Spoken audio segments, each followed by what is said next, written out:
জেলা প্রশাসক gold cup আন্তঃ উপজেলা football tournament 2025-এর semifinal match.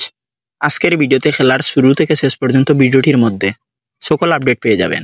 So ভিডিওটি স্কিপ না করে শেষ পর্যন্ত দেখার অনুরোধ রইল। এই WhatsApp, it's me Mamun and another videos.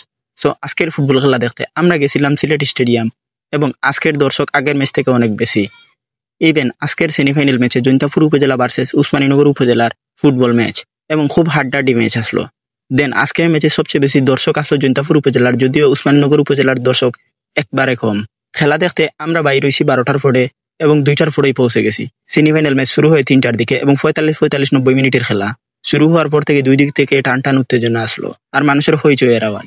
খেলা দেখতে বেশ আনন্দ এবং ভালোই লাগছে মানুষের ভিড় থেকে খেলা উপভোগ করতে। খেলা শুরু হওয়ার পর থেকে হাফ টাইমের আগে কোনো দিক থেকে গোল হয়নি। পরবর্তীতে আবার শুরু হওয়ার পর থেকে টান টান উত্তেজনা খেলা আসলো, কে গোল করবে এবং কোন জেলা ফাইনাল নিশ্চিত করবে।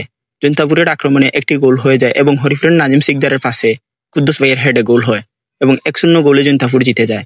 ইভেন উসমানীনগরকে 1-0 গোলে হারিয়ে ফাইনাল নিশ্চিত করলো জৈন্তাপুর উপজেলা।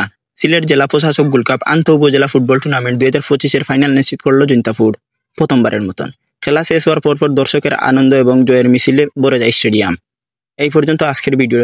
পরবর্তী ভিডিওতে দেখা হচ্ছে। আপনি কোথা থেকে ভিডিওটি দেখছেন অবশ্যই কমেন্ট করে জানাবেন। ধন্যবাদ শেষ পর্যন্ত দেখার জন্য।